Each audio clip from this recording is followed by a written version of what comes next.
নমস্কার বন্ধুরা, আমি শিবাশিস, অ্যাস্ট্রো শিবাশিস চ্যানেলে আপনাদেরকে স্বাগত। তো এর আগের দিন আমরা আলোচনা করেছিলাম লগ্নভাব কাকে বলে এবং লগ্নভাব বলতে কি বোঝায় এই নিয়ে। তো আজকে আমরা আলোচনা করব দ্বিতীয় ভাব নিয়ে, যে দ্বিতীয় ভাব বলতে কি বোঝায় এবং দ্বিতীয় ভাব কি কি নির্দেশ করে, এই নিয়ে আজকে আমাদের আলোচনা। তো দ্বিতীয় ভাব বলতে অর্থভাব বা ধন সম্পত্তি ভাবকে বোঝানো হয়। দ্বিতীয় ভাব থেকে আমরা আমাদের অর্থ, ধন সম্পত্তি, আমাদের আত্মীয়, আমাদের কুটুম্ব, আমাদের পরিবার, আমাদের মুখ, আমাদের বাক্য, আমাদের মুখমণ্ডল এবং আমরা আমাদের মূল্যবোধকে বিচার করি।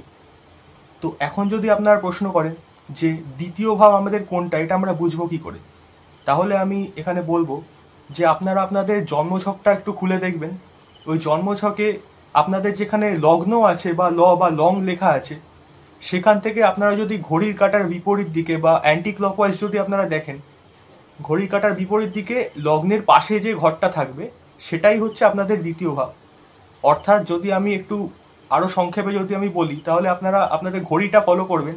সেই ঘড়িতে আপনাদের যেখানে 12 লেখা আছে, সেই 12 থেকে আপনারা উল্টো দিকে, অর্থাৎ যেখানে 12 থেকে সেই 11 ঘরটা হচ্ছে আপনাদের দ্বিতীয় ভাব। এবার আমরা আলোচনা করব যে দ্বিতীয় ভাব কি কি নির্দেশ করে। তো এখানে 1 নম্বর পয়েন্ট হবে অর্থ ও সম্পদ। দ্বিতীয় ভাব থেকে অর্থ, সম্পদ, সম্পত্তি, ব্যাংক ব্যালেন্স, জমি, বাড়ি, প্রপার্টি বা যে কোনো ধাতব জিনিস ইত্যাদিকে বোঝানো হয়। অর্থাৎ একজন মানুষের আর্থিক অবস্থা বা সে ভবিষ্যতের জন্য কীরকম সঞ্চয় করবে বা কেমন সে অর্থ সে জমাবে, সেটা দ্বিতীয় ভাব থেকে বোঝা যায়। দ্বিতীয় পয়েন্ট হবে পরিবার ও পারিবারিক পরিবেশ। অর্থাৎ পরিবারের সাথে সম্পর্ক, পারিবারিক ঐতিহ্য এবং পরিবারের প্রভাব সেই ব্যক্তির ওপর কিভাবে পড়ছে, সেটা এই দ্বিতীয় ভাব থেকে বোঝা যায়। তৃতীয় পয়েন্ট হবে বাকশক্তি ও কথাবার্তা।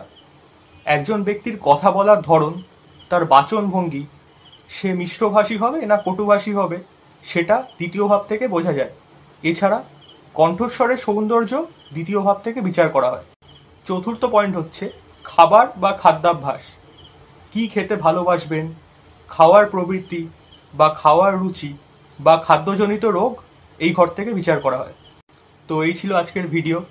আমি দ্বিতীয় ভাব নিয়ে এটা সংক্ষেপে আলোচনা করলাম। তো আপনাদের যদি ভিডিওটা ভালো লেগে থাকে বা আপনারা যদি চান যে আমি এই দ্বিতীয় ভাব নিয়ে আরও বিস্তারিতভাবে আলোচনা করি, তাহলে আপনারা অবশ্যই কমেন্ট বক্সে সেটা আপনারা জানাবেন। আর ভিডিওটা যদি আপনাদের ভালো লেগে থাকে তাহলে অবশ্যই লাইক, কমেন্ট, শেয়ার এবং সাবস্ক্রাইব করতে ভুলবেন না। দেখা হচ্ছে পরের ভিডিওতে। নমস্কার।